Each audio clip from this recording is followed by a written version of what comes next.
أهلا بيكم. النهاردة حابة أتكلم معاكم عن أفضل أيام العام، عن يوم عرفة، عن فضل هذا اليوم، وعن أفضل الأعمال والعبادات اللي ممكن نعملها في هذا اليوم، ونصائح في النهاية هديها خاصة للنساء عشان اليوم ده مينفعش يضيع، اليوم ده مهم جدا ليكي. طيب، أول حاجة فضل يوم عرفة. يقال العلماء عن فضل يوم عرفة إنه يوم اكتمال الدين وإتمام النعمة. يعني إيه الكلام ده؟ تعالوا نسمع الحكاية دي. جاء رجل يهودي لسيدنا عمر الخطاب رضي الله عنه وأرضاه وقال له: يا أمير المؤمنين، إن في كتابكم آية تقرؤونها لو نزلت علينا معشر اليهود لاتخذنا يومها عيدا، فما هي هذه الآية وما هو هذا اليوم؟ وقال له سيدنا عمر الخطاب رضي الله عنه وأرضاه: بسم الله الرحمن الرحيم، اليوم أكملت لكم دينكم وأتممت عليكم نعمتي ورضيت لكم الإسلام دينا، صدق الله العظيم. وقال له: هذا اليوم هو يوم عرفة، وهذه الآية نزلت في يوم عرفة يوم الجمعة في حجة الوداع. كمان من فضل يوم عرفة أن الرسول صلى الله عليه وسلم قال عنه أن يوم عرفة ويوم النحر وأيام التشريق هي أيام عيد لنا أهل الإسلام، وهي أيام أكل وشرب. الله عز وجل ربنا حب يخفف من عليهم، يهون من عليهم، فما أمرهمش بالصيام. وعلشان كده الرسول صلى الله عليه وسلم في حجة الوداع لم يصم ونهى عن صيام هذا اليوم للحجيج. طيب، لكن إحنا لو لسه إحنا ما حجيناش، إحنا السنة دي اللي ما حجّش وما كانش من ضمن الحجيج، فإن إحنا لينا إحنا إن إحنا نصوم. هو مش فرض، ولكن هو إحنا اللي بنبتغي به الأجر العظيم، إن إحنا ننول هذا الأجر العظيم. لمّا الرسول صلى الله عليه وسلم سألوه صحابته رضي الله عنهم وأرضاهم عن صيام وفضل صيام يوم عرفة، فقال إنه يكفّر عامين، يكفّر العام الماضي ويكفّر العام القادم. طبعًا يعني ما فيش أجمل من كده. كمان من فضائل يوم عرفة إن الله عز وجل في هذا اليوم العظيم أخذ الميثاق على كل ذرية بني آدم. الحديث ده حديث عظيم، إن ربنا سبحانه وتعالى أخذ الميثاق علينا كلنا، على ذريتنا إحنا كلنا، كل ذرية بني آدم منذ خلق الخلق إلى قيام الساعة. يوم عرفة هو من فضله إن هو يوم مغفرة للذنوب. يقول رسول الله صلى الله عليه وسلم في هذا الأمر: ما من يوم أقصر من أن يعتق الله فيه عبدًا من النار في يوم عرفة. سبحان الله. عشان كده بنقول إن اللي ما لحقش يُعتق من النار في ال10 الأواخر من رمضان، فاكرين ال10 الأواخر من رمضان لمّا كنا بنتكلم ونقول ال10 الأواخر فيها عتق من النار في كل ليلة من وفي ال10 الأواخر وفي ليلة القدر. طب اللي ما لحقش كل ده، جاءت يوم عرفة. جاءت يوم عرفة علشان تُعتق من النار، وجاء صيام عرفة لمغفرة ذنوب العام الماضي كله والعام المقبل كله. سبحان الله العظيم.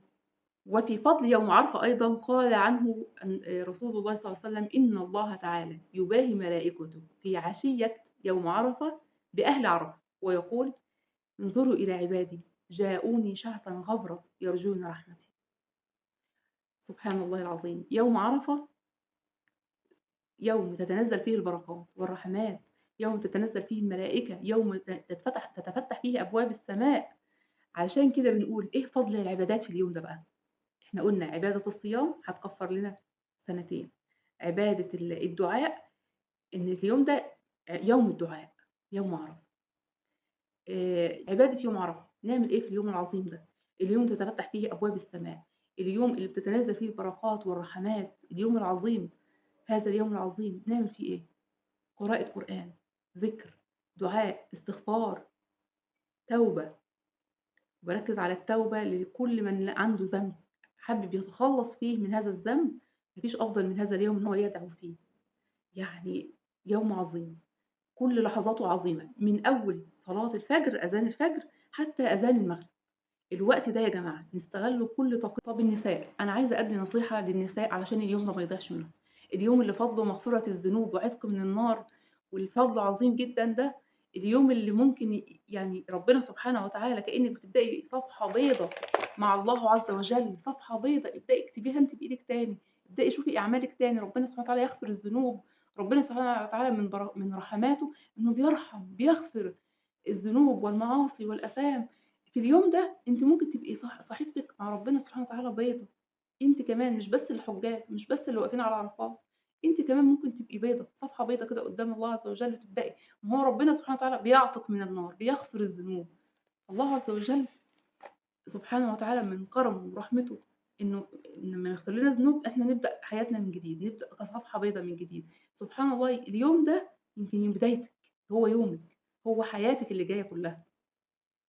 علشان كده بنقول ما تضيّعيش اليوم ده، ما تضيّعيش اليوم ده، ما فيش حاجة تستحق ولا حاجة تستاهل إن أنتِ تضيّعي اليوم ده علشان أي حاجة تانية في الحياة الدنيوية اللي إحنا عايشينها. من دلوقتي النهارده السبت، إن شاء الله هانزّل لكم الفيديو النهارده السبت، فاضل لِك السبت وحد واتنين، عندِك 3 أيام. ال3 أيام دُولة كافيين جدًا إن أنتِ فيهم ترتّبي بيتِك وتنظّمي وقتِك وتحضّري أكل العيد بتاعِك وتضبّطي كل حاجاتِك في ال3 أيام دُولة وتبدئي يوم عرفة ده أنتِ قاعدة في عبادة وفي ذِكر، وربنا يرزقِك الصيام لو أنتِ صايمة صومي، لو تقدري على الصيام صومي. شغّلي إذاعة مكة المكرّمة على التلفزيون واقعدي اتفرّجي عليها أنتِ وأولادِك، وجمّعي البيت على طاعة وعلى ذِكر، وشغّلي بخور في بيتِك، وحسّسي البيت وحسّسي الدنيا كلّها، حسّسي عمارتِك كلّها، حسّسي كل المحيطين بيكِ، اتصلي بأهلِك وأكّدي عليهم من دلوقتي، شيّري الفيديو وخلّي الناس تسمعه، عرّفوهم يعني إيه يوم عرفة، يعني إيه ثواب عرفة، يعني إيه أجر عرفة اللي ما ينفعش يضيع مننا لأمور دنيوية بسيطة خالص. إحنا يعني ما بنبطّلش تنضيف، ما بنبطّلش عمايل أكل، ما بنبطّلش كل حاجة. مش باقول ما تعملوش، لكن باقول قسّموا ال3 أيام دُولة الأعمال على ال3 أيام دول علشان يوم عرفة تبقي قاعدة مُهيّأة للعبادة وبس. أنتِ اعدي بروحانياتِك، رمضان خلص ورمضان لسه بادئ أوي على ما ييجي تاني. فأنتِ دلوقتي جات لِك الشحنة اللي بجد جميلة، الشحنة اللي هتقعدي عليها بعدها كتير أوي، أوي، أوي على ما ييجي رمضان وتشحني تاني من طاقتِك. طيب هنعمل إيه؟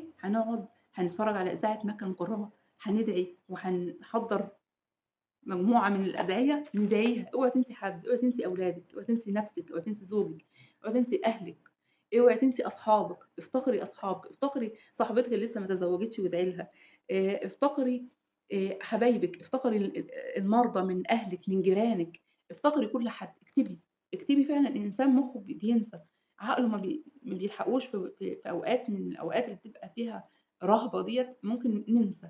فاكتبي كل الحاجات دي بحيث إن أنتِ تمُرّي عليها من دلوقتي يوم عارفة تلاقي نفسِك معاكِ الصحيفة دلوقتي هتبدئي تدعي في اليوم مرّة و2 و3 و10 تدعي لنفسِك بمغفرة الذنوب، بالعتق من النار من النار، إن الله عز وجل يعتقِك من النار.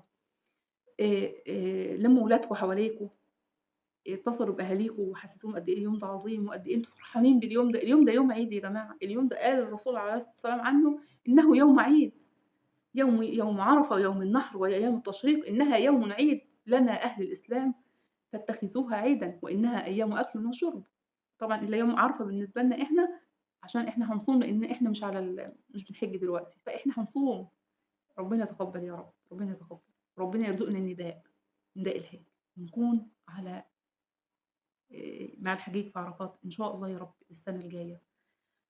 وأتمنى لكم يا رب كل الخير، وأتمنى لكم السعادة، وأتمنى لكم عيد مبارك وسعيد وكريم علينا وعليكم. ويا رب دمتم بألف خير وسعادة، ولو عجبكم الفيديو حبيتوا تشيروه حد يستفيد بيه ولكم الأجر، فاتفضلوا طبعًا، دمتم بخير.